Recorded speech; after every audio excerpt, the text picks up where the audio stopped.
it's time to talk about those tricky areas to declutter and how to overcome them.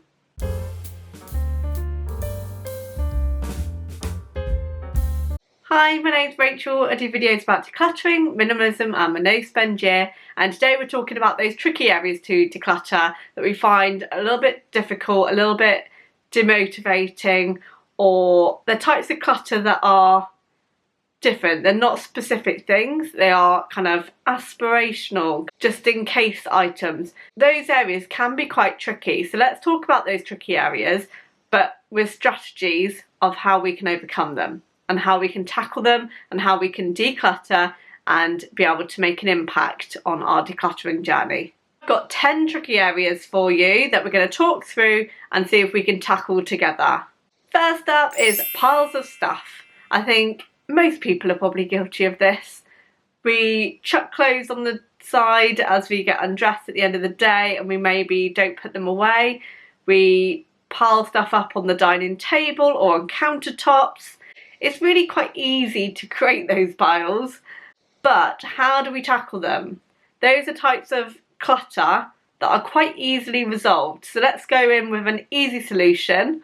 You can start off with prevention, so having strategies in place that encourage you to put things away, like the one touch rule or the 1 minute rule. So the one touch rule is as soon as you touch it, you have to deal with it straight away so it doesn't become clutter, like with the junk mail, for example. As soon as it comes through the post, you deal with the mail, you put whatever you need to do and action it, and then recycle anything else. So that's the touch things only once rule. The 1 minute rule is when you have a task that takes less than a minute. If it takes that little time, then actually that's something that you could do straight away. So rather than just putting the cup on the side, could you make sure that you put the cup straight in the dishwasher or wash it up straight away?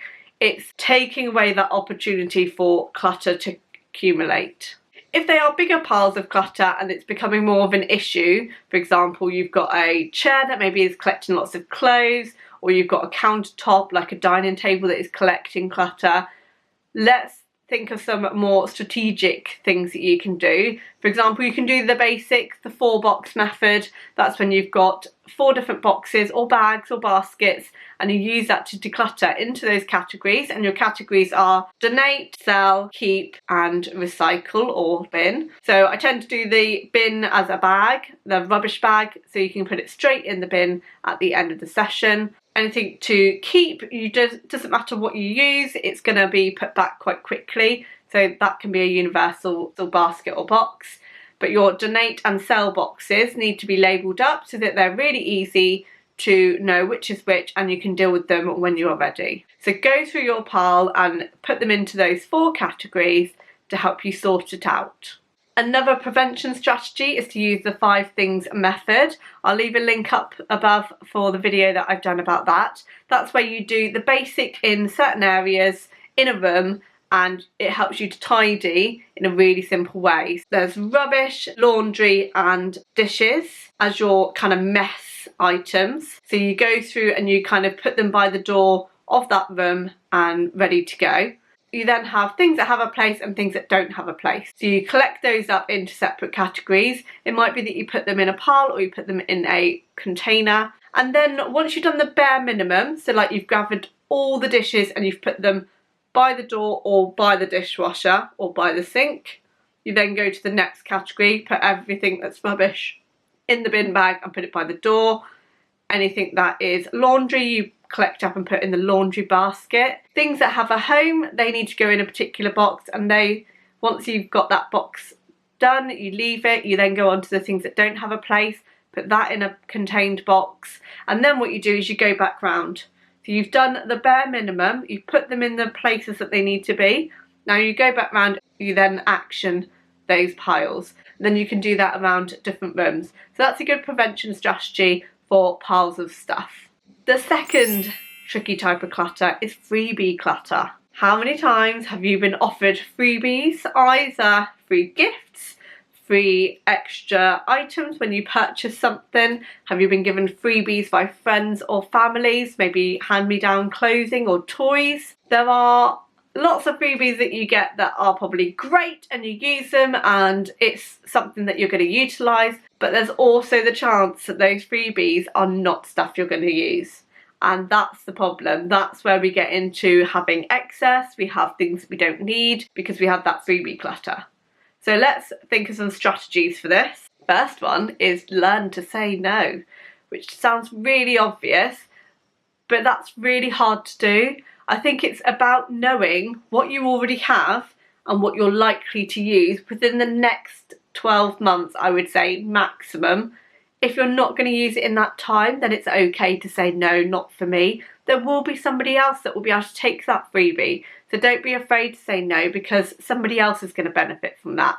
You're not missing out on something that you don't need.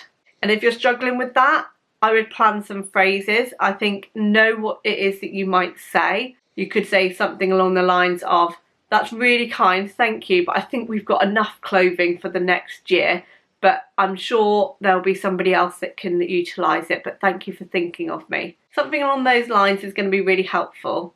For free gifts that you get with orders, I think it's really good if you can deal with those straight away. So if it's a gift that you're not going to use, is it something that you can re-gift to somebody else? Or is it something that you could sell and make a little bit of money?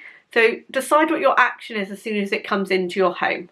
Another option when you've got that offer of freebie stuff is to wait and make a decision. Say, I'll have a think about that. I just need to check whether or not I've already got something lined up. Then you can make a decision and decide whether or not you actually need it or not. I think that's probably a nice way of delaying the decision or giving you time to actually check whether or not it's something that you need. And that's key. I think sometimes we rush to make decisions and we just want to please people, but actually if it's not going to work for you, then don't take it. They might have somebody else in mind that they could also ask. If you're enjoying the video so far, don't forget to give it a thumbs up and press subscribe and the bell for notifications so that you can know when I upload new videos each week. And I usually do around 2 a week, and I've got Vlogmas coming up. Keep an eye out for that.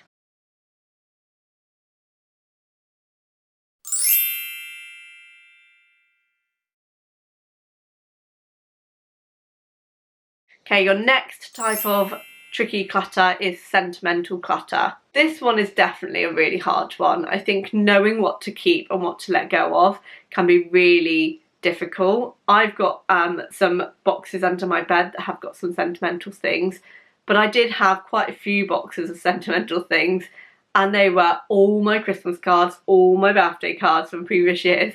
I think realistically I don't want to keep them because I'm not going to go back and read them. So I was really quite specific about which cards I kept. I read through them, and if they had a really sentimental message, like I've got a few from a few years back from family members that passed away, well actually they've got a really nice message for me in there, and that's something I want to keep and want to treasure. So I would like to be able to look back on that one. But other cards that just said, to Rachel, happy birthday, love so and so, they don't have a sentimental attachment for me, so I don't want to keep or look back at them because there's nothing to look back on. Thinking about whether or not you actually want to be able to reflect on that item, whether you want to use it. I think it's quite nice with sentimental items if you can find a way of displaying them so you can really appreciate them. So if you've got memorabilia stuff that belong to somebody close to you, is that something that you can find a way to display? Maybe you could have a specific display cabinet that just shows off those things, and that's like your treasure chest or treasure trove of things within that contained space. That might be a nice way to commemorate and enjoy it. If you've got items that are quite big and bulky but you don't want to keep, but you want the memory attached to it, it might be worth considering documenting them in a different way to keep maybe like photos. You could photograph the items so you can keep the photographs in a stored place, or get the photos printed so you've still got a physical thing to replace the actual thing, but it would take up a lot less room. So anything big or bulky that you don't really want and you want to sell or donate, then take a photograph so you still got the opportunity to look back and reflect and know what it looked like without having to keep the thing and take up the space.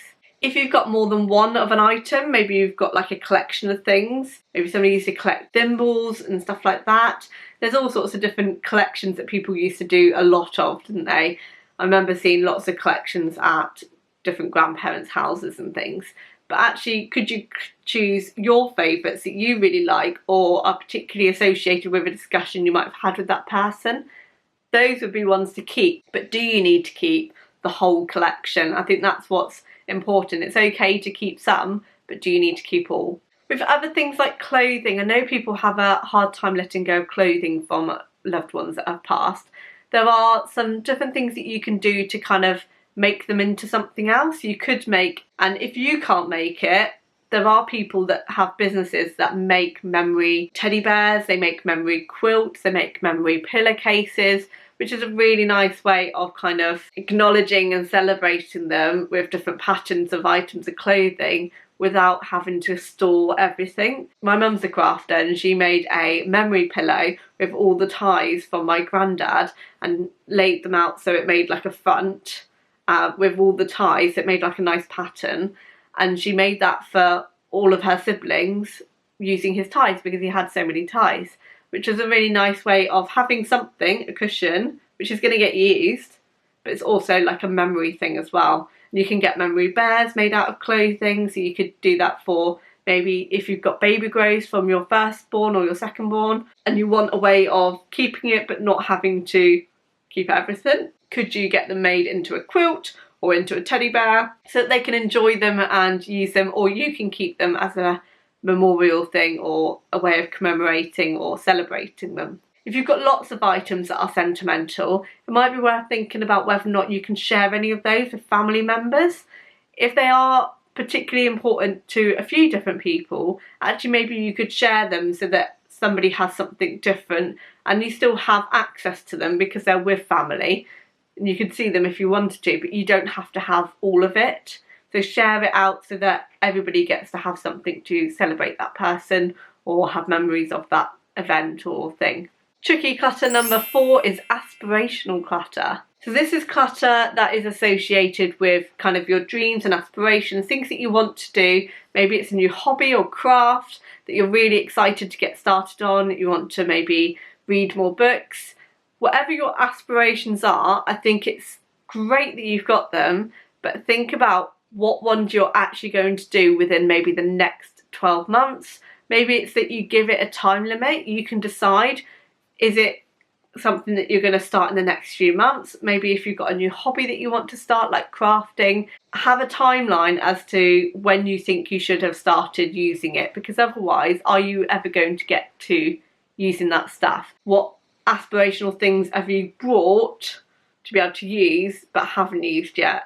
Tricky clutter number 5 is bargain clutter. So any bargains that you spotted, so sales, so difficult. I totally feel your pain on this one. Sales can be really difficult. You think you're getting a bargain. It could be that you buy stuff on impulse because they seem like a really good deal, which maybe they are, but if you're not going to use that item, it's not a good deal because you spent money on an item that you don't need.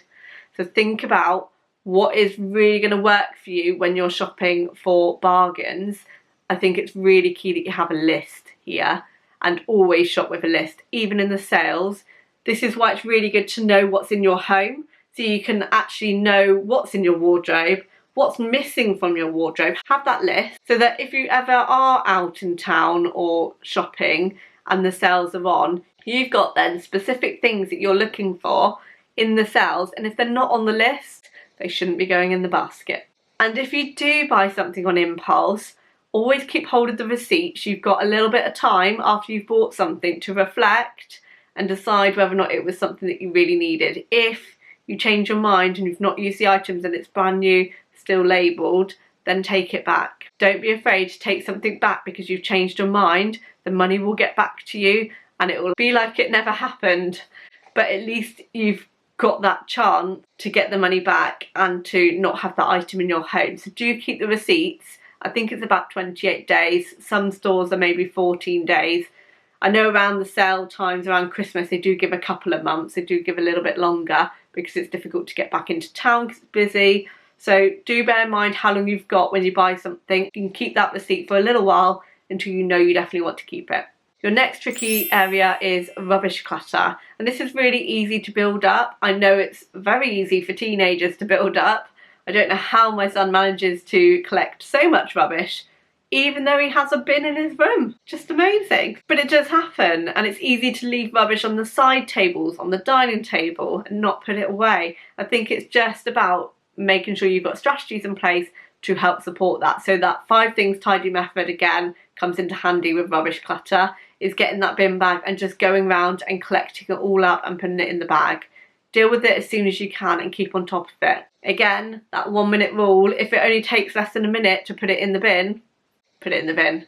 Don't just chuck it on the floor, don't just put it on the side table. Be surprised about the amount of stuff that my son will just literally drop onto the floor, in his room mind you, not anywhere else.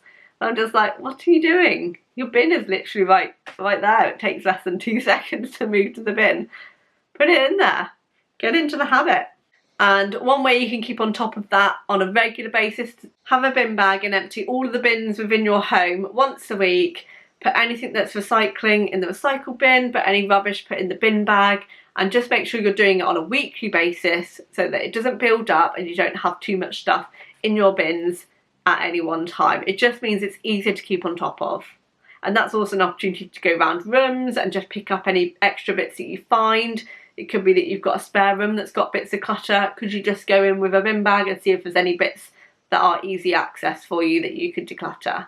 Okay, the next tricky item to declutter are duplicates. Duplicates happen in various different areas. It might be that you have lots of duplicate cooking utensils, maybe baking trays. It could be that you have duplicate clothing items.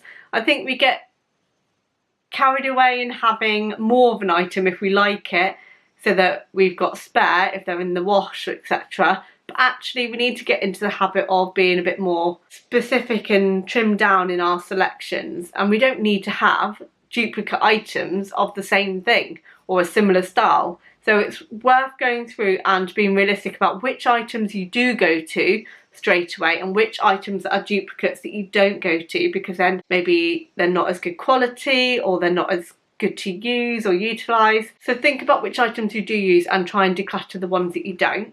And for this one, it might be that you declutter as you discover the items. So it may be when you're decluttering maybe all the tops in your wardrobe, that might be the time where you think, oh, actually, I've got 3 different black long sleeve tops, but actually I always go to this one and this one because they're better quality, but I don't go for that one. So maybe that's the one I might declutter. You don't have to get rid of all of them, but if you've got multiples, you need to reduce down the number. Same goes for like cooking utensils. If you've got a couple of different spatulas but you always go to the certain one, think about those other ones being ones that you could maybe sacrifice. It could be that you have a maybe box, and if you're not sure whether or not you're going to use them, you can put them in that maybe box, and then if you do want to reach for them, they are still there. But if you don't use them within maybe a week or 2 or maybe a month, then that might be a reasonable time to decide to declutter. The next set of tricky items are just in case items. This might be items that you might use just in case you have a project coming up. So maybe spare materials within the shed are being kept because you might use them one day, or it might be really helpful to have some spare extension cables but actually you don't use them. Think about those just in case items, and they can be tricky because there's a lot of emotion attached to them. We've got that kind of, it's almost like aspiration, isn't it, with that clutter, that we think we're going to use them. They might be useful one day, but I think realistically you think about how long you've had that item and whether or not you have at any point considered using it, and think about the next 12 months. Do you think you're going to use it within that time frame? And then be really honest with yourself about that. If you're not going to use it within the next 12 months, is it something that maybe you could sell or donate so that you can free up some space within your home or within your garage or shed? And you can set a deadline here. You decide how long you're going to give that item to see whether or not you use it. And then if you don't use it, then at least you've given yourself the opportunity to, and you kind of had your own conversation with yourself about it, and you kind of reflected on it, and then you still haven't used it, then you've almost justified your reason to let go. Next up is furniture clutter.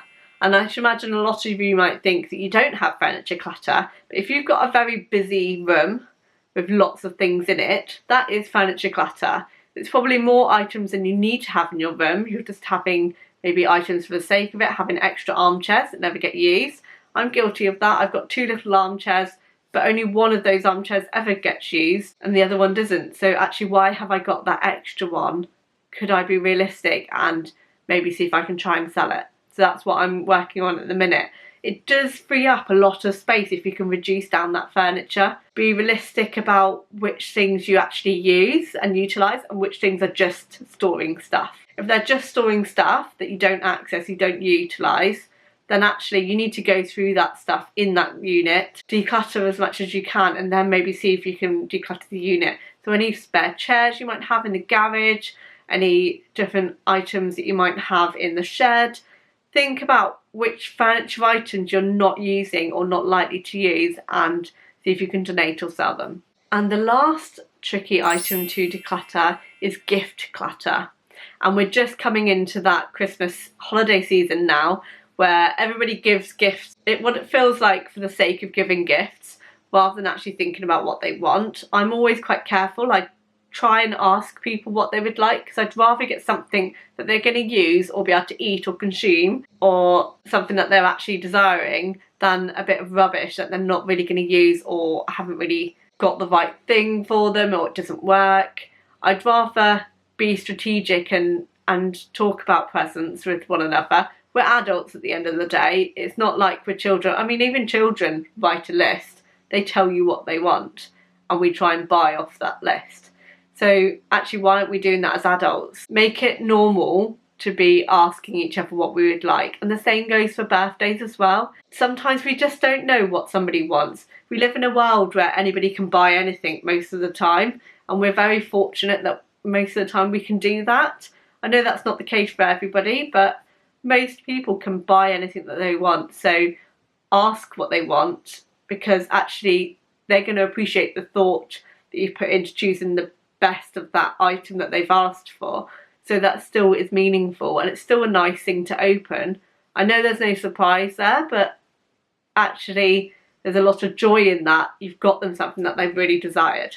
So there are the 10 trickiest areas to declutter in your home, but with a range of strategies to help you overcome them. So let me know in the comments below how you get on with these and which thing you're struggling the most, and if you've got any additional tips, do share them below to help each other out. It's really nice that we're building a community here of like-minded people that want to declutter and make the most of everyday life. And I shall be back for more videos soon. Take care, bye.